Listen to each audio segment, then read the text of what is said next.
Welcome to Gruber Communications. I'm Pete Gruber, and today we're talking about the Installation Hall of Shame, where best practices go to die. All right, gather around, folks. It's time for a journey into the dark underbelly of the tech world, a place where nightmares are made and network admins wake up in cold sweats. Welcome to the Installation Hall of Shame, where best practices are treated like New Year's resolutions, acknowledged briefly, but then promptly forgotten.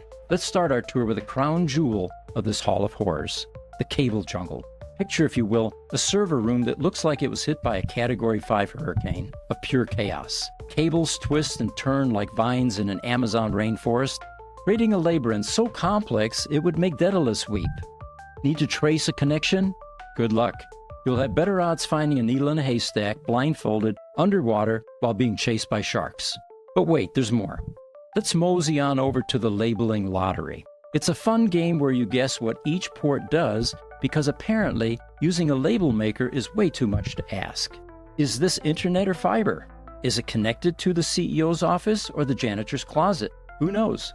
It's like Russian roulette, but instead of a bullet, you're playing with network downtime.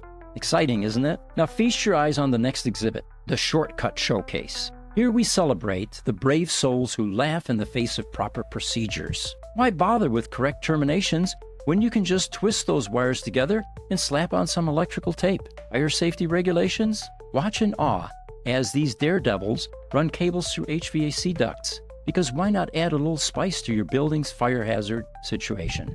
Let's not forget the overstuffed cabinet conundrum. It's like a game of Tetris, but instead of neat blocks, you're dealing with servers and switches crammed into a space clearly designed for half as much equipment. Airflow, cooling, those are just myths, like unicorns or lunch breaks for the IT staff. And for our grand finale, we have the Dust Bowl diorama. Marvel at the thick layers of dust coating every surface, transforming delicate electronic equipment into impromptu terrariums.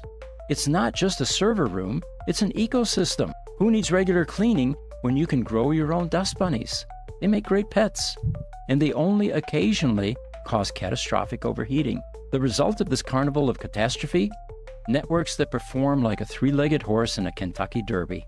Reliability that's about as dependable as a chocolate teapot. And troubleshooting adventures that make finding the Holy Grail look like a walk in the park.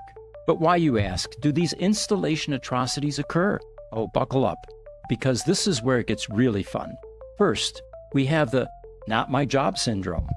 These installers approach their work with all the enthusiasm of a teenager asked to clean their room. They're in, they're out, and if it looks vaguely like it might work, their job is done. Quality? That's someone else's problem. Then there's the I know better than the manual brigade. These mavericks scoff at industry standards and best practices. Who needs years of collective wisdom when you've got a hunch and a cable crimper? It's not arrogance, it's innovation, or so they tell themselves. Don't forget the time is money team. Why take the time to do it right when you can do it fast? Sure, it might lead to countless hours of troubleshooting down the line, but that's the future you's problem. Present you has places to be. And let's not overlook what could go wrong, club. These optimists believe in the power of positive thinking. Proper cable management? Overkill. Adequate cooling? Luxury. Disaster recovery plans? Why plan for disasters when you can just cross your fingers really hard? The cherry on top of the sundae of incompetence? The clients who go for the lowest bid because apparently you can get Michelin star quality at fast food prices.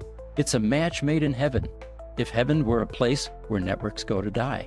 So here we are, stuck in a world where some network installations are held together with hope, duct tape, and sheer audacity, where performance is measured in pray it works per second, and reliability is as stable as a Jenga tower in an earthquake. But fear not, dear listeners, for as long as there are nightmarish installations, there will be long-suffering IT professionals, armed with cable tracers, label makers, and enough caffeine to fuel a small country, ready to untangle this mess. They're the unsung heroes, the network ninjas, the cable whisperers who turn these disaster zones into functioning systems. Until then, I'll be here staring into the abyss of yet another server room that looks like it was cabled by a tornado, wondering if it's too late to change careers to something less stressful, like defusing bombs or wrangling alligators. Remember, folks, Just because you can plug it in doesn't mean you should. Leave the installations to professionals, the real professionals, not the "I watched a YouTube video once" kind. Your sanity and your network will thank you.